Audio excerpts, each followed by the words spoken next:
Good morning, and welcome to the live session today morning. And we're going to discuss hairline design. When you're seeking a hair transplant consultation and you can't travel for an in-person assessment, how do you send your objectives? How do you assess? How do you talk to the doctor where your hairline should be? The doctor can barely ever mark the hairline on your forehead because pictures can be deceptive. So how do you self-assess where your hairline should be so that it meets your objectives before you do your research, before you select the doctor whom you're going to go do your hair transplant with? So till now, most common rule, which was though a crude rule of hairline placement, used to be that the patient used to place his forefingers above his eyebrows like this and see that the highest point of the forefinger used to represent where his hairline should be. Now this does not entail any accuracy because people have different sizes of foreheads and different sizes of their fingers. A person with a low sized forehead, skull which is not too big, but fingers which are very broad, this can be very deceptive and usually is. The accuracy is very little. Its accuracy is only about 10 to 30%, not more than that. The other factors by which hairline design is to be assessed are a little more technical, which a patient cannot utilize if they're difficult. But there is one factor which I'm going to discuss today, which if implemented by the patient himself, he can have a very rough idea, very accurate idea about where his hairline could be so that he can dovetail his aspirations, his objectives from what he wants to achieve with what actually can be achieved by means of the forehead wrinkle crease. Now the forehead wrinkle crease I've covered in a previous video as well. And once I finished with the video live session, I will attach. I will put a link to the video I've already done before on this topic, how to determine the forehead wrinkle crease, and it will appear here and also in the comment section. So the forehead wrinkle crease is a dynamic crease when you wrinkle your brow up, that you raise your eyebrows up. The highest wrinkle crease that you have, beyond which the scalp does not move, is where the mid-frontal point or where the center point of a hairline should be. Because hairlines in lower primates move with facial expression, like in monkeys. You see a monkey, he's got a very low hairline. His hairline is over the frontalis muscle, over the dynamic part, that is the part of the forehead which moves. So every time a monkey makes an expression, his hairline will move.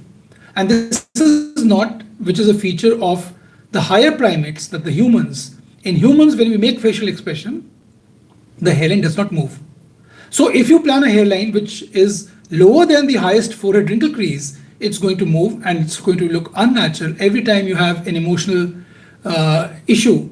Every time you make an expression, your hairline is going to move like in monkeys, in the lower primates. And this will look very obvious and is not very aesthetic and looks rather funny.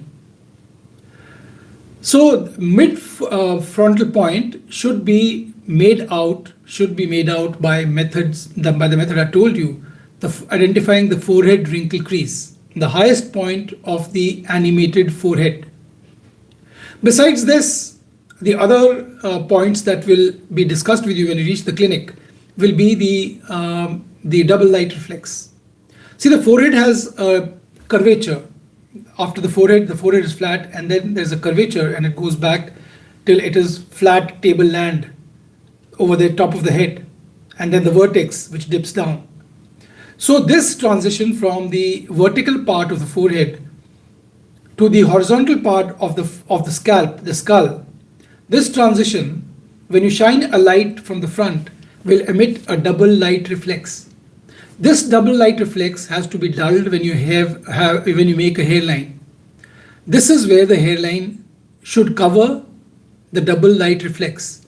So whenever you are placing a strong light in front of you, look with a mirror and you will be able to identify the double light reflex.